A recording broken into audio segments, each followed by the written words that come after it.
గౌరవనీయులైన మంత్రి గారికి ఒక చిన్న విన్నపం సార్. ఏంటంటే రీసెంట్గా కేరళలో ఒక మంచి పాలసీతో వచ్చారండి. మీరు చేయి దింపండి, చూశాను మిమ్మల్ని.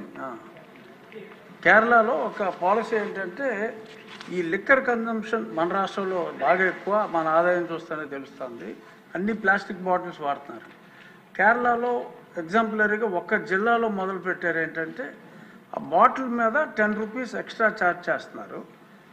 ఛార్జ్ చేసిన తర్వాత ఖాళీ బాటిల్ ఇచ్చిన వెంటనే they have to repay the 10 rupees. దాన్ని రీసైకిల్కి వాడటానికి టీటీలో ఉంది. అనేది ఈ బ్రాండీ బాటిల్స్ కూడా అప్లై చేయమని. బ్రాండీ బాటిల్స్కి ప్లాస్టిక్ కన్జంప్షన్ ఎక్కువగా ఉంది. ఎక్కడ పడితే అక్కడ పడేస్తున్నారు కాబట్టి హ్యూజ్ కన్జంప్షను ఒక దగ్గర కలెక్ట్ అవుతుంది.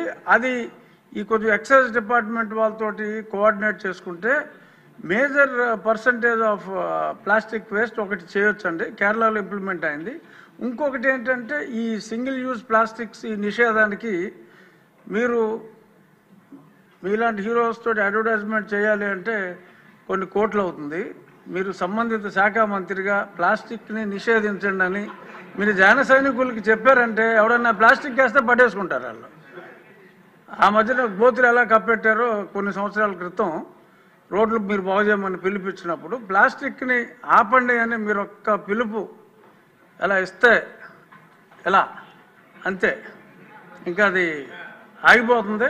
సో కాబట్టి సంబంధిత శాఖ మంత్రిగా మీరు ఆ స్టెప్స్ తీసుకుంటే డెఫినెట్గా ఈ ప్లాస్టిక్ భూతాన్ని అరికట్టాలంటే అది మీ వల్ల సాధ్యమయ్యే అవకాశం చాలా ఎక్కువగా ఉంది. కాబట్టి ప్లాస్టిక్ గురించి మీ అవగాహన ఇందాక మీరు చెప్పారు, ఎక్స్ట్రాడినరీగా మొత్తం అంతా ఎక్స్ప్లెయిన్ చేయటం. తల్లి గర్భంలో కూడా ఈ పొల్యూటెంట్స్, మైక్రో పొల్యూటెంట్స్, ఇలాగే విలేజెస్లో సిటీస్లో కొంచెం డిజిటల్ బోర్డ్స్ని ఎంకరేజ్ చేస్తే ఈ ఫ్లెక్సీలు మానేసి ఆ అడ్వర్టైజ్మెంట్ ఏదో డిజిటల్ బోర్డ్స్లోనే ఇచ్చుకుంటారు. ఆ ఫంక్షన్లప్పుడు దానప్పుడు కొంచెం ఆ రకంగా డిజిటల్ బోర్డ్స్ని ఎంకరేజ్ చేస్తే this might also come down quite a bit sir.